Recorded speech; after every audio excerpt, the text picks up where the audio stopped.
Suspense.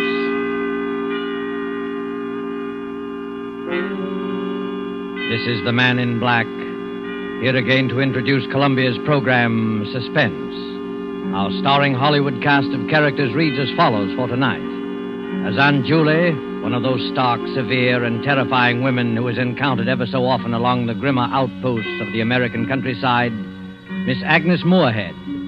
As Carol Linden, the girl who returned to a scene of childhood happiness and found terror living in the house, Miss Ellen Drew. As Paul, Carol's husband, who had his own ideas as to the explanation of these strange events, Mr. Ted Reed. A first radio play by Larry Roman called Uncle Henry's Rosebush is tonight's tale of suspense. If you have been with us before, you will know that suspense is compounded of mystery and suspicion and dangerous adventure. In this series are tales calculated to intrigue, to stir your nerves, to offer you a precarious situation and then withhold the solution until the last possible moment. And so it is with Uncle Henry's Rosebush and the performances of Agnes Moorehead as Aunt Julie, Ellen Drew as Carol, and Ted Reed as Paul. We again hope to keep you in suspense.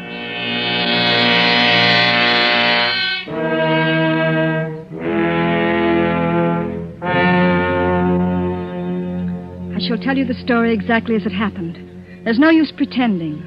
I'll never forget, and I know I'll not awake and find it all a dream.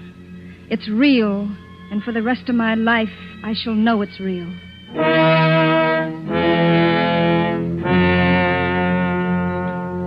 Paul was to have his first vacation since we were married. I suggested we visit my Aunt Julie and Uncle Henry, who had a small farm upstate. They had always been very kind to me.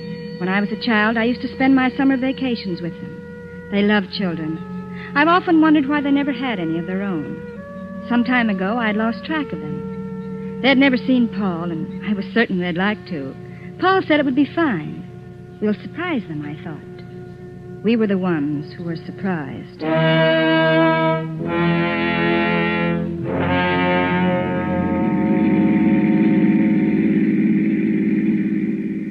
Just a few more miles, Paul. I remember this road. We used to hike along it going to the village. This country air is wonderful. 2 weeks of green grass and wicker chairs. I can't think of anything better.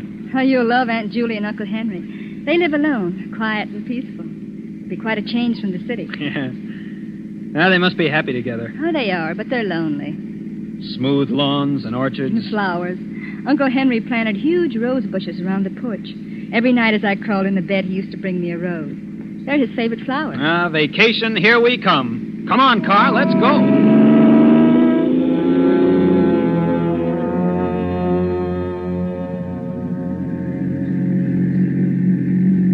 Just around the bend. Here we go.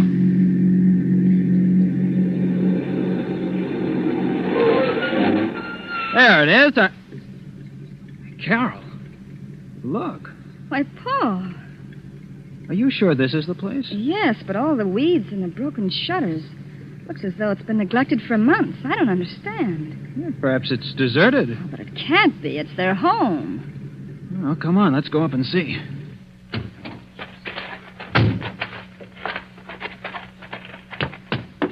The dirt on this porch must be an inch thick.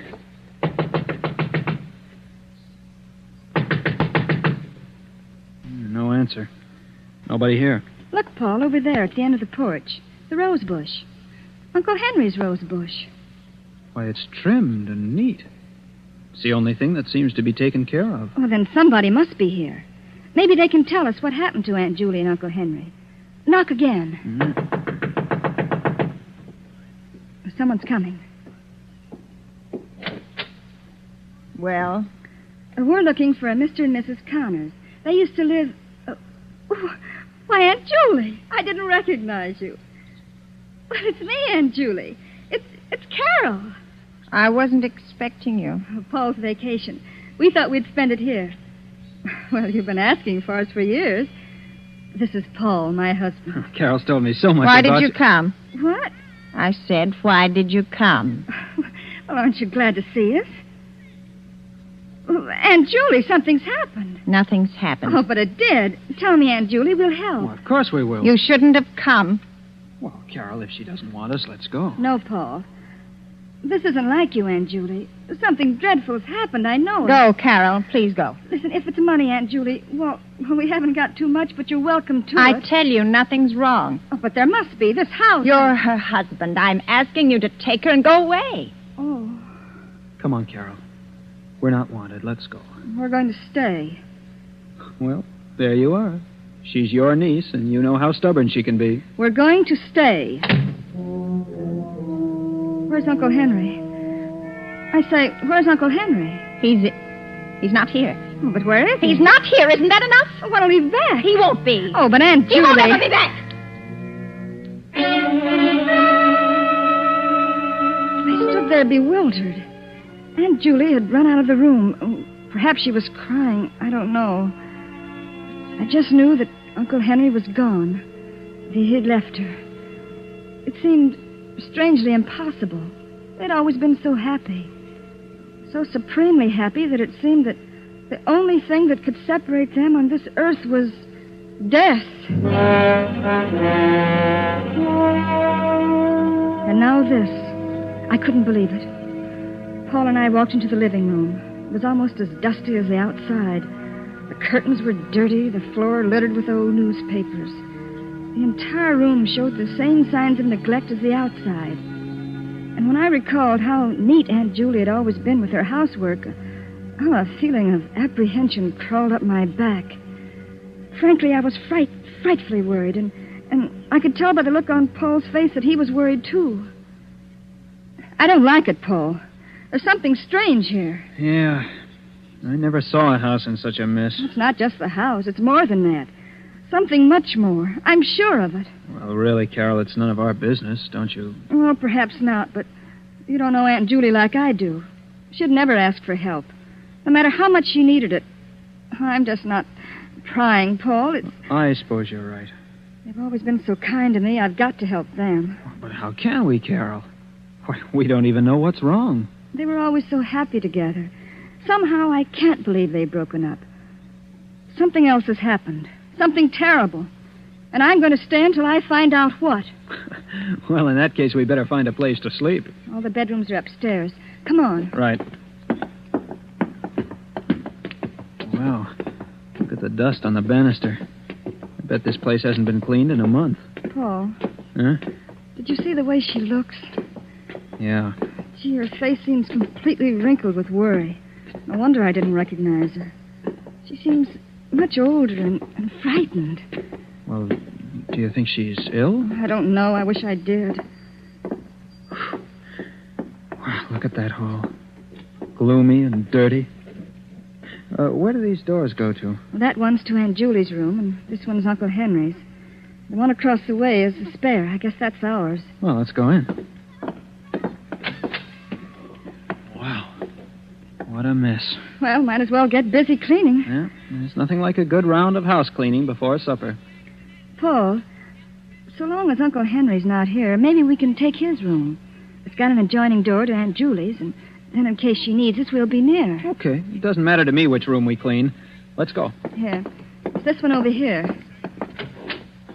Well, this is... Paul, look. It's all clean and neat. Well, I'll be darned.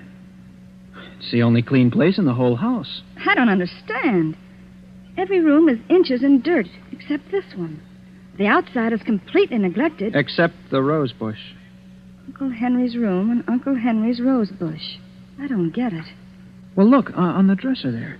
Aunt Julie's picture and a pipe and tobacco. Why, that's Uncle Henry's favorite pipe. Drawers full of shirts, socks, underwear. Carol, if your uncle went away, why did he leave this? I don't know. Strange, but... What's that paper, Paul? Why, it looks like... It is an insurance policy for $30,000 payable to your Aunt Julie in case Uncle Henry dies. Carol, What are this you is... two doing here? Aunt Julie, What are you doing here? Well, we thought that What's we that could... in your hand? An insurance... Give it to me. But And keep out of this room. Well, we didn't need any car. I didn't know how to take this. Uncle Henry's pipe and all his clothes were still in his room. And yet, Uncle Henry was gone. I couldn't understand why Aunt Julie got so angry.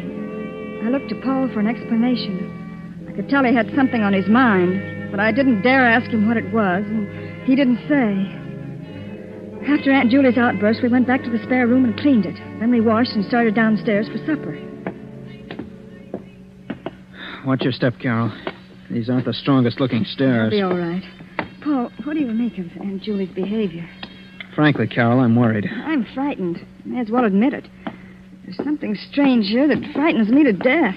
Well, I don't think there's anything to be frightened of. It's just that... Oh, there, that's the last step. This way to the kitchen. Right. No, as I was saying, I don't think there's... Look out, Carol! Wow, that was close. That vase just missed you. A vase? Yes, and it was a heavy one. The one at the top of the stairway. Oh, if it would have hit me. Yeah. Oh, Paul, I'm frightened. Look, coming down the stairs. What happened? The vase fell. Just missed Carol. Oh, don't worry about it. I didn't like the vase anyway. The vase? What about Carol? She almost got killed. Never mind, Paul. It was an accident. An accident? We were just going in for supper, Aunt Julie. Care to join us? Well, Oh, come on, Aunt Julie. It'll do you good. Oh, all right. Here. You two sit right down. I'll have something prepared in a minute. I'm not very hungry. Oh, nonsense, Aunt Julie. I'll fix something that'll make your mouth water. You know, when Carol and I get through cleaning this place up, it'll look just like new. Yes? Sure. I think when Carol and I have a family, we'll take them to a farm. Really? Yes. You know, this place would be swell for children. Oh, what do you mean, sir? What did I say? What's the matter? What's the matter with Aunt Julie? Where's she going? I don't know. I was just trying to make conversation. Just talked about children on a farm, that's all. Oh, Paul, I'm frightfully worried. Do you think we ought to call a doctor for her? I don't know. We have to do something. She certainly doesn't look too well. But maybe she isn't really sick. What do you mean? Well, maybe if your Uncle Henry did leave her, well, then maybe... You mean she still loves him? It's possible, but... Oh, but you don't really believe it. Oh, Carol, I don't know what to believe. I just know something's wrong. Uh-huh. I'm not hungry, Paul. Me either. Let's go for a walk. Maybe we can figure something out. Country's so peaceful and beautiful in the night. Yes, it is. I wish you could enjoy it. But I can. Oh, don't try to fool me. Your first vacation in years, and you run into this. Well, we have to help her. Of course. But how? Yes, we don't even know what's wrong. She not only won't tell, but we can't get near her long enough to talk to her. Suppose Uncle Henry really did leave her. He may have gone off in a huff. That would account for the clothes being here. Well, perhaps. And suppose she still is in love with him. Well, that would account for... But even if that's so, could that make her feel so badly? Make her act like this? Not talking, neglecting everything? Everything except his room and his flowers. I don't know. A woman's love is a strange thing. If you left me, I don't know what I'd do. Well, if that is the case, the thing to do is to make her forget. That won't be easy. No, I don't imagine it would be. But suppose we take her to the city with us until she forgets. Well, we could ask her at least. Yeah, come on. Let's go find her. Oh. Hey, watch out. Oh. You almost fell. I tripped. I'm all right. Look, Paul. What? Look what I tripped over. It's a mound of freshly dug earth. Well, what's that for? Paul, it looks like a grave. Oh, don't be silly. Why, it's just a... Forget it. Come on, let's find Aunt Julie. Paul, that... Forget it. Say, what's that building over there? That's the barn. There used to be a swell old cow there with a bell around her neck and chickens and ducks and all sorts of pets. Yeah, this must have been a happy place. It was. But now... Paul, standing by the barn, it's Aunt Julie. Come on, let's ask her now. Aunt Julie! What you doing? Following me? How could you? Well, it was a nuisance. Oh, Aunt Julie.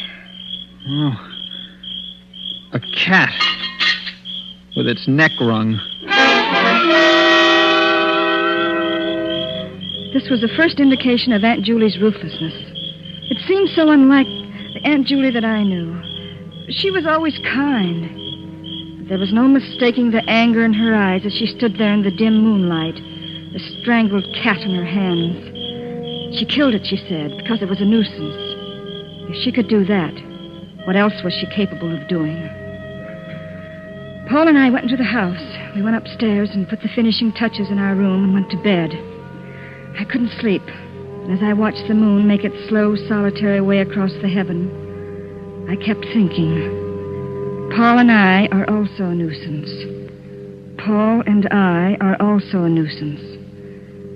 Toward midnight, I became drowsy and was just beginning to fall off to sleep when I heard footsteps in the hall. Paul. What? Paul, wake up. What is that? Shh. I hear footsteps in the hall. Footsteps? I don't hear anything. There. Hear it? Yeah. Must be Aunt Julie. Well, what would she be doing up this time of night? I don't know, but who else could it be? Well, I'll go see. I'm coming with you. Now, quiet. Don't put on the light.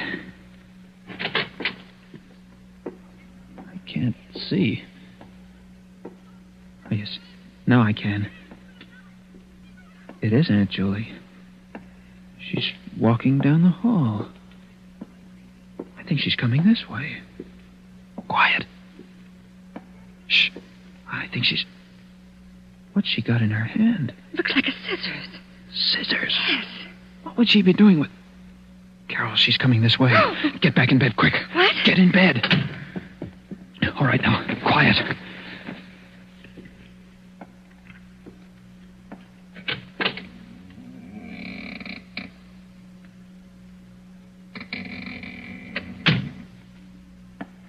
She went out. What? Yeah. She just looked in and left. Do you think she knew we were awake? I don't see how. Let's follow her. All right. Where's my other slipper? Ah, there. All right, come on. She's going downstairs. Come on, and be quiet. I think she's going outside. Let's go. Not so fast. Give her a chance to get out. There, she's out. Come on.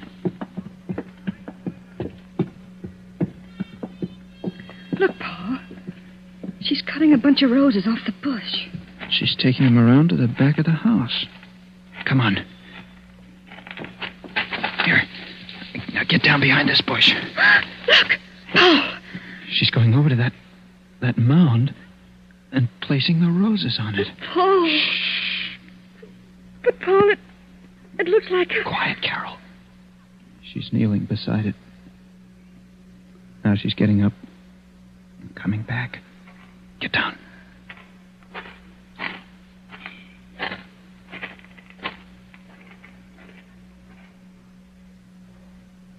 She's gone. Paul, do you know what that is? I got a pretty good idea. Uncle Harry's roses with Uncle Henry's grave. I said it. I said it without thinking. Of course, we had no way of knowing Uncle Henry was dead. We had no way of knowing that was Uncle Henry's grave or that it was a grave at all. But at that moment, stooping behind the bush in the blackness of the country, we felt it, not knowing why. Paul and I went back to our room as quickly and as silently as possible. Needless to say, we didn't sleep anymore. We just kept looking at each other, asking ourselves questions, trying to analyze our feelings. Soon we could see the streaks of dawn coming up over the treetops, and we slept the early morning hours trying to convince each other that our thoughts were ridiculous. Frankly, I don't think we succeeded. Finally, we decided not to mention it, to go on with the cleaning the next day as we'd planned, to make believe nothing had happened until we had proof. That day we spent cleaning, and all day Aunt Julie was nowhere to be seen. Yet I had a strange feeling that someone was watching our every move. Toward evening, Paul and I sat down for a bite to eat. More coffee? Oh, thanks. I wonder where Aunt Julie is. I don't know, Carol. That's a strange aunt you've got. Yes. Paul, look. The window. What is it? I saw someone looking in. What? There's no one there now. But I'm sure I saw... Probably just a shadow. Yes, probably just a shadow. You're on edge, Carol. I'll be all right. Finish your coffee. I'll start cleaning the bathroom. We'll both work on the kitchen. And I'll take care of the downstairs. All right. Paul, you look worried. You know, this whole crazy business. Let's not talk about But putting roses on a... I'm sorry, Carol. It's you I'm really worried about. If something should happen to you, I'll never forgive myself. Nothing will happen. I'll finish your coffee. I'll start cleaning the bathroom. Okay, Carol. I won't be long. Well, isn't too bad. There's the sink. Some hot water. There, that's it. The wash rag around the sink bowl.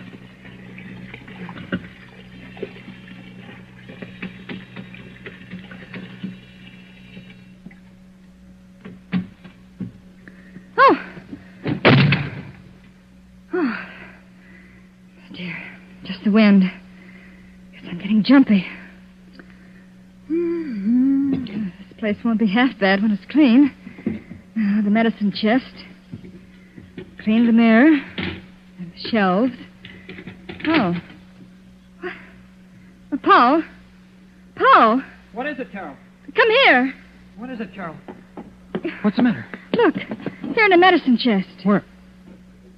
It's a hypodermic needle. What would a hypodermic needle be doing here? Well, it's not likely to be here for nothing. Look, alongside of it. A bottle of... What's it say? I can't read it. It's awful-looking stuff. Open the bottle. All right. That cork's in tight. There. Oh, nauseating. Stuff like that would kill a person. Paul, it's not a joke. I'm sorry, Carol. Do you really think Aunt Julie... I don't know. Oh, it can't be, Paul. It can't be. Maybe not, but we better find out. And quickly, Carol. There's one more thing to do. I'm going to see if that's really Uncle Henry's grave. I'm going to dig it up. Oh, Paul, you can't. Don't you see? I have to. If it is, we're in danger. Of course. I'm still not sure that falling vase was an accident. We have to find out about this business once and for all. Well, I'm coming with you. We walked out toward the back of the house. And through my mind flashed the succession of events. The neglected house, Aunt Julie's insistence that we leave, the roses, the grave, the insurance policy, and now the hypodermic needle and that infernal oil. All the evidence pointed to but one conclusion. I couldn't believe it, and yet there it was, motive and method. And now we were going outside to dig up the last remaining evidence. Well, this is it, Carol. Sure you want to watch? Well, I won't stay in this house alone. And look at the beautiful roses around it. Hurry up, Paul. Let's get it over with. Okay. Here goes. I never thought I'd turn into a gravedigger. This dirt isn't packed tight. Easy to dig. It's getting dark. Yeah. Oh, I think I'll run in and get a lantern. I'll be right back, Carol. All right. Every one of those lengthening shadows looked like a ghost. It gets dark quickly in the country. I was afraid, but I knew Paul would be back in a minute. I picked up the shovel and began to dig. Oh, there. That's better. Not so nervous. I'm working. Is that you behind me, Paul? Bring the lantern closer. Gee, it's so dark. Paul, Uncle Henry! What are you doing? What are you doing? What are you doing to my grave? Put it back. Put it back. Oh, my flowers, my beautiful flowers, my lovely roses. You've hurt them. You've hurt my roses, and I won't let you. I won't. Keep away. Keep away, Uncle I won't Henry. let you hurt my roses. My sweet, delicate roses. Take your hands away. Take them. You broke them. You killed them. Stop it. Stop it, Henry. I'm going to kill her Stop just it. as she did my roses. Stop it. Take your hands away. Kill her. Henry. Kill her. Henry. Oh, forgive me, Henry. I didn't mean. Are you all right, Carol? Yes. Oh, Yes, I think so. What happened? What? Oh, Uncle Henry? Aunt Julie saved my life, Paul. And we thought she... Oh, can you ever forgive us, Aunt Julie? you didn't know. Then You he didn't wasn't know? dead at all? No, he wasn't. Oh, I don't understand. He was living in his room all the time, Carol. I was taking care of him. When you two insisted on staying here, I kept him out of sight. Oh, I didn't want to kill him, but I had to. He would have killed Carol. Aunt Julie. Oh, if you only had left when I asked you to. But perhaps it's better this way. He never got that violent before. I could always take care of him.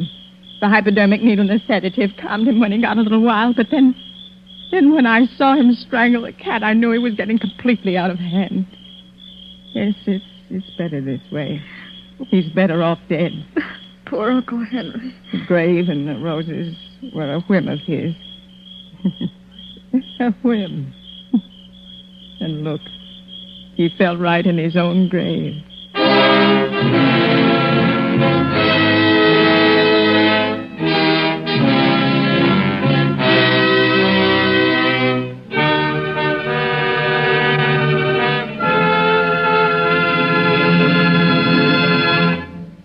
And so closes the story, Uncle Henry's Rosebush, starring Agnes Moorehead, Ellen Drew, and Ted Reed.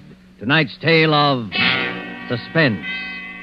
This is your narrator, the Man in Black, who conveys to you Columbia's invitation to spend this half hour in suspense with us again next week, same time, when we will present another flowery bouquet of suspicion and terror and a homicidal maniac at large. Only this time, the roses will be white. For the story will be The White Rose Murders by Cornell Woolrich, the tale of a killer who trademarked his crimes by leaving a white rose on the victim. Our star will be Maureen O'Hara. The producer of these broadcasts is William Spear, with Ted Bliss, the director, Bernard Herrmann and Lucien Mahowick, conductor and composer, and Larry Roman, the author, collaborated on tonight's Suspense.